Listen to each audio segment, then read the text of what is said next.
Dans mes moments calmes, je me suis souvent demandé, est-ce que je ferais réellement une bonne mère pour des enfants? Oui. Avec des amis, on avait cette discussion une fois et on parlait sur la difficulté d'éduquer des enfants à notre ère. Comme nous le savons tous, un enfant vient sur terre comme une page blanche. Les parents de cet enfant sont censés être sa base, les personnes chez qui il apprend tout. Ils sont censés le protéger, lui montrer la voie. Aujourd'hui, le défi est encore plus majeur parce qu'il y a les réseaux sociaux et les enfants ils sont exposés très tôt. À notre époque, quand même, dans les années 90, lorsqu'il n'y avait pas encore les réseaux sociaux, on avait la télé. On voyait les séries et tout. Aujourd'hui, l'information est partout, bonne, mauvaise. Les enseignants même sont dépassés. Plusieurs ne sont même plus là par vocation. Puisque les enfants passent le clair de leur temps à l'école, 9 mois, 8 mois sur 12, ils le passent à l'école. Imaginez-vous votre enfant passer le clair de son temps avec quelqu'un qui ne veut pas être enseignant, qui n'avait jamais rêvé d'être enseignant, qui a juste fait le concours parce que voilà, il fallait entrer dans la fonction publique. C'est compliqué, c'est bizarre. Ça pousse à réfléchir, n'est-ce pas? Mais ceci n'est pas du tout le sujet de cette vidéo. Aujourd'hui, une jeune dame m'a intéressée parce qu'elle a affirmé qu'elle ne voulait pas, catégoriquement, elle ne voulait pas avoir d'enfant. Au départ, ça m'a un peu...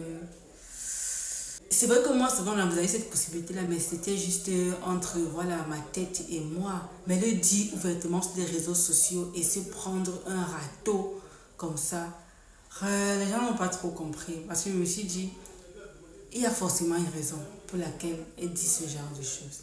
Et donc, on va l'écouter, ok? Et puis, je vais vous résumer en fait la situation. Et puis, je vais vous dire véritablement ce que j'en pense. D'accord? Est-ce que vous êtes là pour ça? Bienvenue dans votre espace où le bonheur et la grâce vous enlacent. Ici, nous explorons les chemins du mindset, du développement personnel, des relations humaines, afin de nous rapprocher davantage d'une version de nous-mêmes plus alignée, plus épanouie, plus consciente. Si cela suscite votre intérêt, rejoignez-nous. Votre place est juste là. Je suis pour vous, Dame Meila. Plaisir sans cesse renouvelé de vous accueillir. On commence. On écoute et on ne juge pas activement, ok? Allons-y. J'ai été élevée par une autre femme. Et on va dire que ça a eu un très mauvais impact dans ma vie. J'ai été maltraitée. J'ai été abusée. Je ne voudrais pas que demain, mon enfant soit vide comme moi. Parce qu'aujourd'hui, je suis vide. Chacun est libre de ses choix. J'ai la conviction qu'il n'y aura personne, si jamais je ne suis pas là, qui prendra soin de mon enfant comme moi-même je peux le faire. On me demande de mettre au monde pourquoi?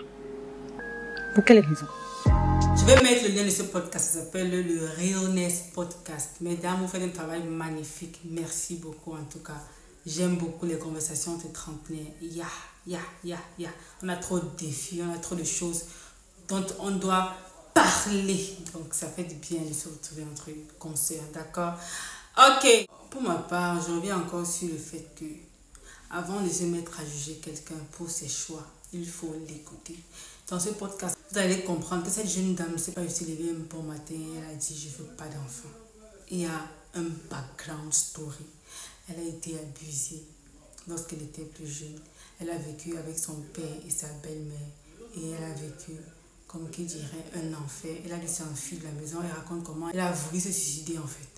3 fois. Chez ses parents. Et après un jour, elle a fugué. Elle est allée dans la rue. Elle a vécu, puis on l'a abusée sexuellement. Aujourd'hui, elle est vide. Elle est vidée. Elle a dit quelque chose vers la fin là, qui m'a profondément touchée. Elle a dit un truc comme... Puis la présentatrice lui a demandé que, voilà, est-ce qu'elle n'a pas de joie en fait? Est-ce qu'elle n'a pas un sujet de joie, un truc vraiment qui... Elle a dit non. Non. Et puis ça m'a profondément pincée.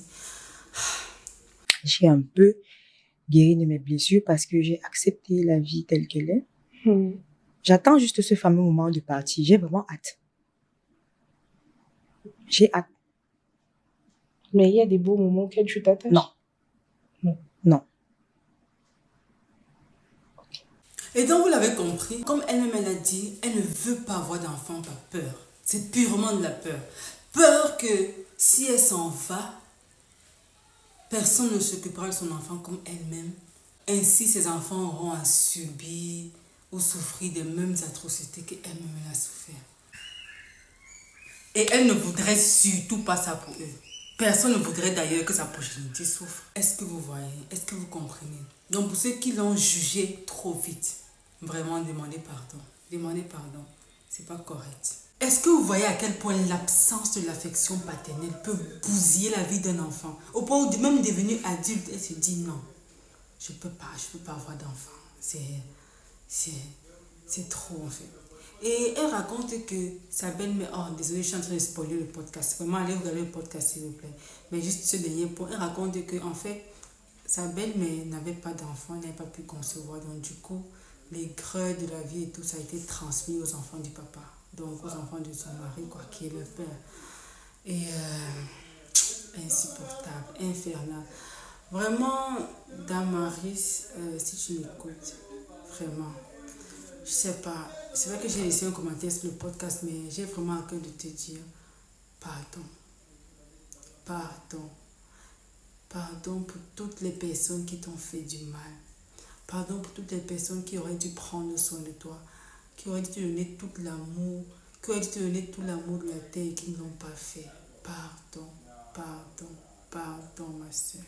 Pardon ma soeur. Tu sais, Blaise Pascal disait, il y a dans chaque être humain un vide qui a la forme de Dieu. Je te parle de Jésus. C'est vrai qu'on entend ça beaucoup. Dieu laisse pour toi, Dieu laisse pour toi, Dieu. Je te parle d'une relation avec la personne qui te comprend et qui te connaît le plus. Tu vois Jésus, pas besoin d'aller dans une église, pas besoin de crier sur tous les toits, maman. Là où tu es, parle-lui juste. Dis-lui comment tu te sens. Dis-lui comment la vie t'a giflé.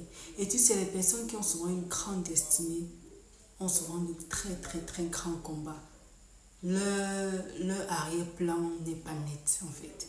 Ils ont toujours eu à combattre beaucoup de choses parce que ton étoile est forte. Donc personnellement, je t'ai découvert à travers ce podcast et j'ai regardé une ou deux de tes vidéos. Je t'ai vu sur la vidéo là où tu parlais de comment il faut faire attention en fait au choix de ton partenaire parce qu'il y a des psychopathes là-dehors. Et franchement, j'étais trop d'accord avec toi quoi. Parce que, pour avoir un petit CV, vraiment,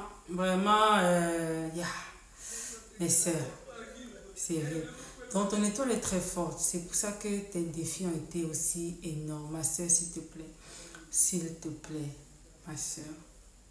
S'il te plaît, ma soeur. Laisse Jésus te guérir. Laisse Jésus penser tes plaies. Tu sais, aucun humain ne peut combler à 100% ton besoin affectif en fait. Ce grand gouffre affectif que tu as ne peut être comblé que par Dieu. Parce qu'en réalité, c'est vrai que on dit nos parents auraient dû. Eux aussi, en fait, ce sont des humains comme nous, imparfaits. Et puis, ne donnent que ce qu'ils ont reçu. Tu ne peux pas attendre d'une personne vide de te remplir, en fait. S'ils savaient mieux, ils feraient mieux. Ils ne savaient pas mieux. Donc, et voilà le résultat. Donc, s'il te plaît, ma soeur, s'il te plaît, laisse Jésus te guérir. Laisse Jésus te guérir concernant ta décision de ne pas avoir d'enfant. J'ai aimé le fait que tu dis que pour l'instant, le fait que tu aies dit que pour l'instant, c'est ce que tu penses. Mais peut-être ça va changer, mais pour l'instant. Et je pense, comme la planteuse a dit, toi, tu t'occupes bien de tes neveux. En fait, tu leur donnes l'amour que tu peux. Et tu ferais vraiment une bonne maman. Tu ferais une bonne maman. Et je ne dis pas ça pour te flatter. Pourquoi? Parce que tu penses déjà au futur, au devenir de ton enfant. Mais qu'est-ce que cet enfant deviendrait si je ne suis pas là, si je ne suis pas là? Donc du coup, ça veut dire que si d'aventure, tu t'engages à avoir un enfant, tu vas tout faire en fait. Tu vas tout faire pour mettre cet enfant sur la voie, sur le bon chemin. Même si tu n'es plus là, tu vas peut-être confier ton enfant à quelqu'un de confiance, mettre tes fonds disponibles pour sa scolarité, son université. Cet enfant ne manquera de rien. Moi, je sais que tu ferais ça. C'est clair pour moi. Et comme je l'ai dit à l'entame, lorsque moi je me posais la question justement de savoir est-ce que je ferais vraiment une bonne mère, quelqu'un m'a dit, le simple fait de te poser cette question en fait, ça montre que tu es sur la bonne voie. Et voilà. Et donc cette vidéo, comme vous le savez, c'est vraiment une vidéo ouverte et chacun tire ce qu'il peut tirer. Et J'ai vraiment, vraiment, vraiment besoin de lire ce que vous en pensez. Qu'est-ce que toi, derrière cet écran, tu penses de tout ça en fait? Vraiment, que le Seigneur nous aide à être de meilleurs parents. Et une dernière chose que Damaris a dit qui m'a marqué. Je disais même ça à ma voisine aujourd'hui lorsqu'on parlait des drépanocytés en fait. Que voilà, séparez-vous si vous êtes SSAS. Je disais, vous n'êtes pas obligé de vous séparer en fait. Vous pouvez adopter. Il y a beaucoup d'enfants dans la rue là qui ne cherchent que de l'amour. Plusieurs enfants abandonnés, des enfants même que certains n'en veulent pas. Les petites filles là à gauche, il y a beaucoup d'enfants qui ont besoin d'amour. Donc finalement, tu trouves l'homme de ta vie, la personne que tu attends depuis des années. Mais il s'avère qu'il est SSJAS. Et vous vous séparez et la science vous sépare. Maman, on va prier. On va prier. Et prier. Je vais les couper comme ça, non? Prier. Maintenant, si Dieu ne fait pas son miracle, que je sais qu'il fera, on va adopter. Mais sinon, toi et moi, là, c'est pour la vie. Petite parenthèse. La famille, continuons le débat en commentaire. Est-ce que vous le voulez bien? Et puis, on se donne rendez-vous pour la prochaine vidéo. Je vais essayer de publier plus souvent parce qu'il y a beaucoup de sujets là qui m'ont interpellé.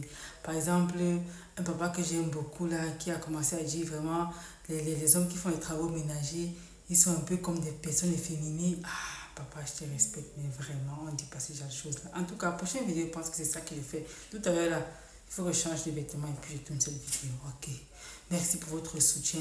Vous savez ce qu'on fait, on s'abonne, on commente, on like. On est ensemble la famille. Merci. À la prochaine, au plaisir.